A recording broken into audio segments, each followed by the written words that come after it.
Bonjour et bienvenue sur Village BIM. Aujourd'hui, je vais vous parler du workflow bidirectionnel qu'il existe entre Autodesk Live et Autodesk Stingray. Après avoir généré votre fichier Autodesk Live en partant de Revit, vous obtenez ce résultat-là dans dans le logiciel Autodesk Live Editor. Je vais venir le fermer et me retrouver dans le répertoire où se situe le fichier Autodesk Live Editor, donc l'extension c'est LVMD. Je vais prendre ce fichier, je vais créer une copie de ce fichier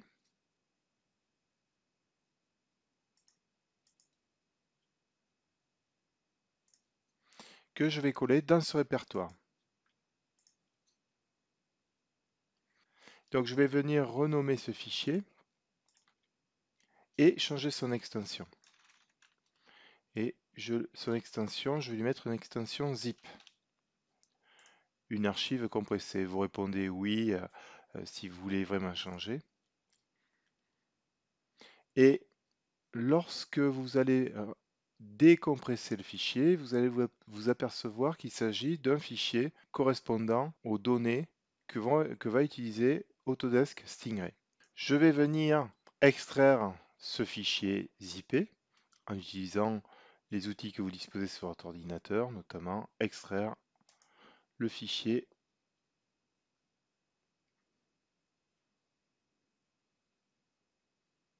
Autodesk Live. Une fois celui-ci extrait, je vais venir changer son nom pour éviter toute confusion et je vais l'appeler par exemple Edit. Et on retrouve la structure que je vous ai montrée tout à l'heure. Je vais ouvrir le logiciel Stingray. Au début, vous allez obtenir l'écran de lancement des différents logiciels de la gamme Media Entertainment de chez Autodesk. Moi, je vais utiliser la dernière version de Stingray, la version 1.7. Attention, lorsque vous allez vouloir connecter Autodesk Live et Autodesk Stingray, il faut bien utiliser les versions qui disposent des mêmes numéros. À savoir, si vous utilisez un Autodesk Live 1.7, il faudra utiliser un Autodesk Stingray 1.7. Dans la page d'accueil de Stingray, je vais venir ajouter un projet et je vais venir pointer justement sur le répertoire Edit ici. Et à l'intérieur, vous allez trouver votre projet Stingray. Et je vais venir cliquer sur Ouvrir. Cette étape va demander peut-être un peu de temps. Ça dépend du nombre d'objets que vous avez à l'intérieur, du nombre de matériaux que vous avez à l'intérieur. Donc je vais le laisser tourner et je vous reprends juste après.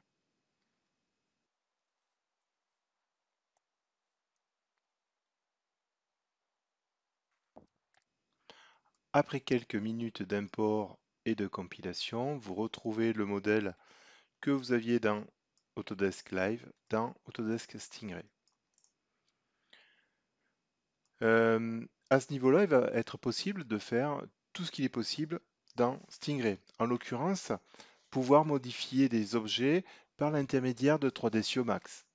Si par exemple vous voulez modifier ces parois, vous pouvez faire un clic droit, trouver les objets dans le répertoire d'objets, vous le trouvez ici, et puis à ce moment-là, vous allez pouvoir l'envoyer dans 3ds Max. Mais attention, il faut d'abord avoir ouvert 3ds Max et avoir connecté 3ds Max à Stingray. Donc, je vous invite à venir cocher Connect dans l'onglet Stingray. Une fois ceci fait, je reviens dans Stingray et je vais faire un clic droit, envoyer à 3ds Max. Comme vous pouvez le voir, on peut aussi l'envoyer au logiciel Maya.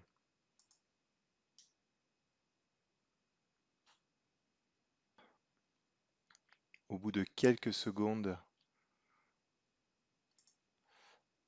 voici le modèle. Et à partir de 3ds Max, vous allez pouvoir modifier les formes, rajouter des matériaux, faire ce que vous voulez. Je ne vais pas l'effectuer puisque je ne connais pas très bien 3ds Max. et ça ne serait pas rendre service aux fabuleuses fonctionnalités que dispose ce logiciel.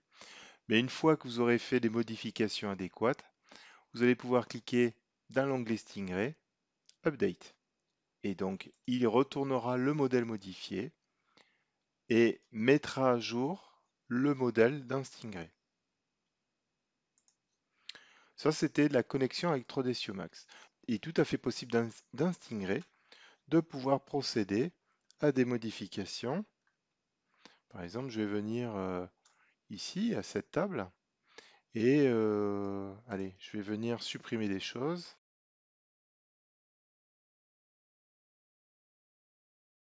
Et pourquoi pas changer la couleur de ces éléments-là. Sur la table, par exemple, modifier, par exemple, par un matériau, par celui-là. Donc là, je modifie le plateau euh, de la table. Il est tout à fait possible de supprimer des éléments ou d'en rajouter. Vous pouvez importer des objets que vous allez de différents logiciels, mais il faudra qu'ils soient au format FBX. Je vais pouvoir populer mes scènes par des avatars. Voilà. Et pourquoi pas rendre un petit peu plus de réalité à cette scène en sélectionnant ces arbres et en les multipliant aussi.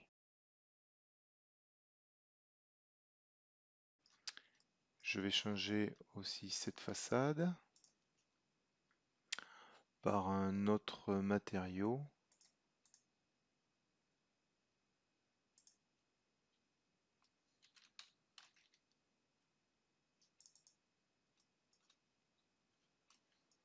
Voilà, par exemple. Et si je me place dans la pièce ici,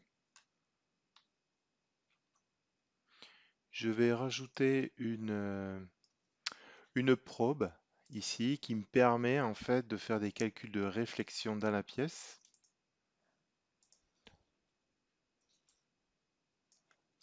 Et je vais lui demander de faire ce calcul de réflexion.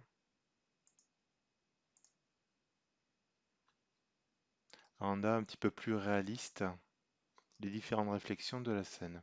Dans l'environnement, je vais pouvoir par exemple rajouter des détails au niveau de la réflexion des sols.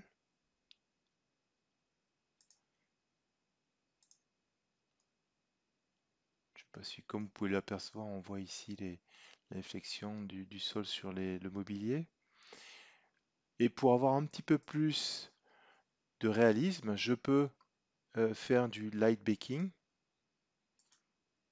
ici. Je vais en faire une petite partie parce que ça peut prendre beaucoup de temps. Et enfin, je vais venir sauver ma scène. OK. Je vais venir faire mes stingrays. 3ds Max, pourquoi pas. Et de retour dans mon répertoire où se situe mon fichier Stingray, vous allez aller dans le répertoire que j'avais nommé Edit. Et dans le répertoire Data, vous allez trouver un répertoire qui a ce numéro-là. Ce que vous allez faire, vous allez venir le copier et venir dans un autre répertoire, dans mes documents Autodesk Live, et si vous utilisez la version 1.7, donc le répertoire 1.7 et le répertoire Data, et vous allez coller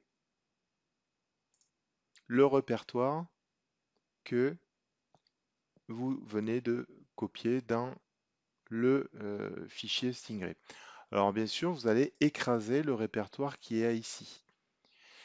Cela va donner les informations à Autodesk Live Editor d'utiliser les dernières mises à jour suite effectuée sur Stingray. La copie étant réalisée, je vais venir relancer Autodesk Live Editor.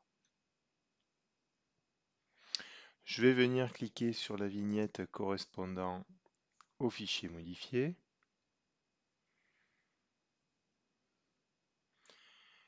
Et c'est ainsi que vous allez pouvoir découvrir les modifications que j'ai effectuées, en l'occurrence des personnages, le nombre d'arbres qui a été augmenté, ainsi que la modification effectuée sur la table.